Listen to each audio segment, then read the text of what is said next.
Olá! Já parou para pensar que as palavras são como seres vivos? Que elas têm uma estrutura interna, uma anatomia?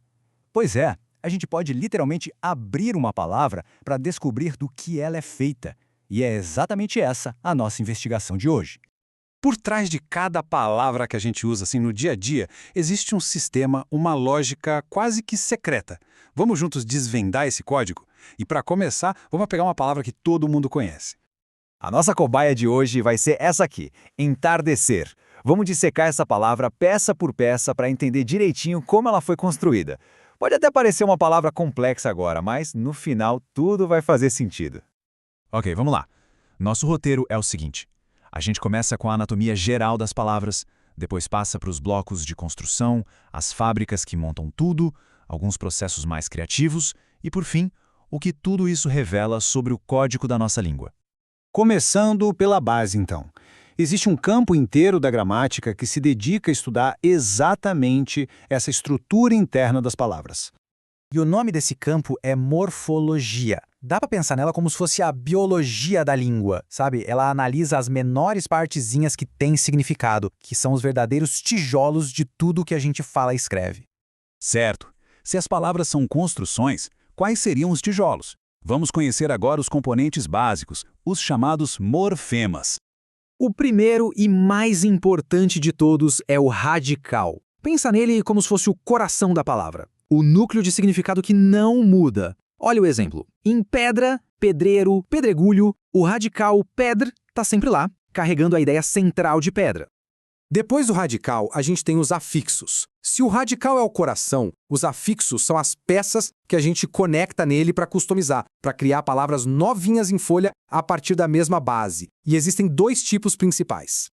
E é bem fácil de diferenciar. Olha só, os prefixos vêm antes do radical, como o in em infeliz. Já os sufixos vêm depois, tipo o mente, infelizmente. Nos dois casos, eles alteram o sentido original da palavra. Já as desinências, bom, elas têm um papel um pouco diferente. Elas não criam uma palavra nova, mas adaptam uma que já existe. São aquelas terminações que indicam se é masculino ou feminino, singular ou plural, ou o tempo de um verbo, sabe?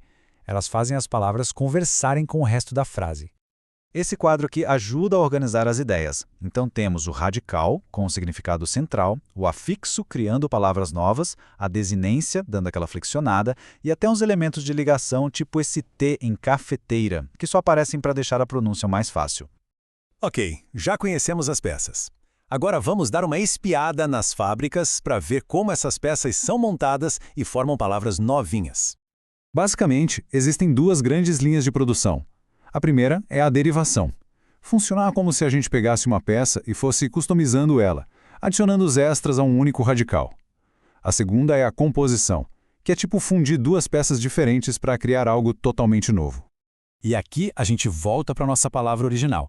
Entardecer é um exemplo perfeito de um tipo bem especial de derivação, a parasintética. O ponto crucial aqui é o seguinte: o prefixo em e o sufixo esser precisam ser colocados ao mesmo tempo. Não existe entarde nem entardecer, é um pacote completo. E esse processo de derivação é super versátil. Às vezes basta um prefixo, como em anormal. Outras só um sufixo, que nem em cantor. Tem até um processo que encurta a palavra, transformando o verbo cantar no substantivo canto. E outro tão sutil que nem muda a forma, só a função da palavra. Como quando o verbo fazer vira o fazer. Agora, naquela outra fábrica, a da composição, temos dois métodos. Na justaposição, as palavras simplesmente se juntam, lado a lado sem cerimônia, tipo guarda-roupa.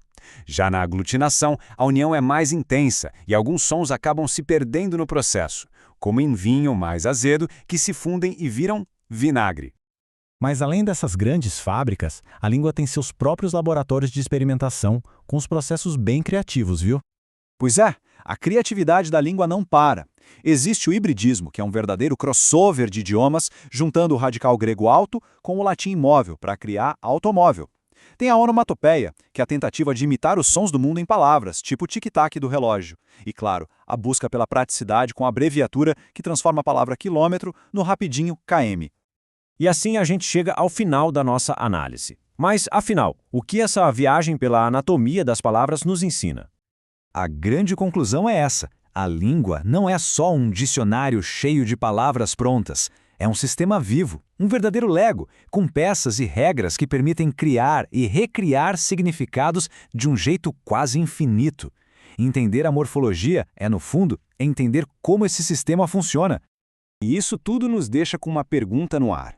Se a gente conhece as peças e as regras de montagem, será que isso significa que qualquer pessoa pode participar dessa construção contínua da língua? O que será que o futuro reserva para o nosso idioma? Fica aí a reflexão.